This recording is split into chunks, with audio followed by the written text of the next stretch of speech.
Oh,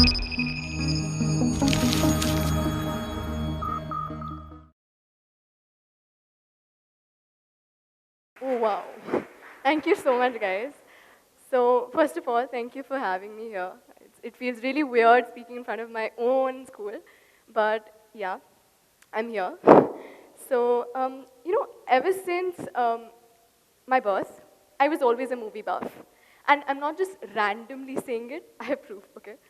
My parents tell me that my parents tell me that as a young one, younger than my age right now, I'm just 15, but younger than my age right now, whenever they took me to the cinema hall, to the theater, to watch a film or a movie, I was at the best of my behavior. I did not scream or shout, no getting cranky, no restlessness, nothing. Nothing close to embarrassing them. And as far as I recall, my first movie experience, watching a Bollywood film in the theater was Om Shanti Om. Okay? Now, this film was one of its own kinds, that could give anyone around the world a basic idea of what the Bollywood industry is like. It had scenes that reflected the way films were shot, the actors, the struggling artists, the vanity, the dancers, everything. And being a Farah Khan film, it had all the elements of of a typical Bollywood masala movie. Be it the dance, be it the music, be it the drama, be it the melodrama, everything. Now, I grew very curious to, as the years passed, I grew very curious to the making of these films. Just the world of cinema and the world of theater. The delight of having to be someone else, to play someone else, someone who is far away from your true personality. Isn't that intriguing? Just between that action and cut, you're there being someone completely different. So I started watching the making of these films, the behind-the-scene video clips, and I realized that my knowledge of these films was very superficial. There were things that, just like having, a tailor, on the set to make the last-minute alterations in the heroine's costumes, to having this scene being shot when this Bollywood heroine is, just dancing with her sari in the air, and the air is, ruffling it, and suddenly you have the hero make an entry, and guess what?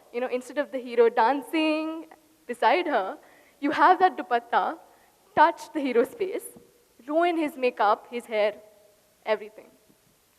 So I realized that people who are actually behind making these films, they're just like normal people, like you and I, leading normal lives. There was nothing that separated them from us apart from their profession. And this is how I started researching more about how, the different kinds of theater that existed in the world. And I was quite surprised to see such different forms. So I was, quite intrigued to have a look at the different forms of theater. You had physical theater, you had mime acts, you had monologues, mono acts, different sorts of theater that intrigued me even more. Now, talking about the film industry here in India, how did everything here start? Ever imagined? Before the Indians even started watching the films, they were entertained by watching street plays or by watching, the live performances. But there was a minor population, back in Bombay that had access to the theaters there. And that minor population had the great Dada Saheb Phalke be a part of the minority. The prestigious Dada Saheb Phalke Award, if you guys have heard about it, it's under his name, right? So he was the one who actually made the first Bollywood film that was called Raja Harishchandra. Now, this film took 6 months and 27 days to be made. As I said, Dada Saheb Phalke, again, was a privileged man. Okay? He was a rich man. So much so that he could afford to even dream of making his first film. And not just dream, but go to London and learn filmmaking there. He did filmmaking, came back, and then started the Phalke Films Company. After the Falke Film Company, he started working on his first film. Now, we being in India, it was our first film. We clearly did not have the resources or the hardware to make this film. So guess what? As I said, rich fellow. He imported the hardware from England, from France, from Germany, and from the United States, and started working on his film. Now, next was publishing advertisements in the newspapers calling for cast and crew. The women didn't show up because of the restricted society that we lived in. But guess what? That was not an obstacle because we had the men play the women roles. Now, and I swear, they looked damn pretty. You know, don't underestimate the men. They can look very pretty wearing the female costumes. So when the film was shot and was completed, now it was one step towards the filmmaking. Next, we had, that was the poster of Raja Harishchandra, and this was Dada Saheb Phalke. Next was the first ever Indian sound film, Alamara. It was actually Ardish Irani who recognized the importance of sound in films and what they could create an effect on the audience. Then what about the colored films? You know, how did the cine color cinema work?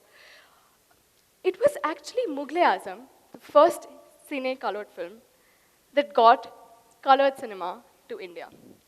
Although it was released in 1960 as a black and white version, but it was the first one to be digitally colored and then re-released in the colored version. This was just the beginning, guys. And from here on, there were many more films that were being made. The directors trying new technology, the filmmakers inventing new stuff, inventing new techniques of shoot. Now, what about the scripts? What about the storylines? That was all technical stuff.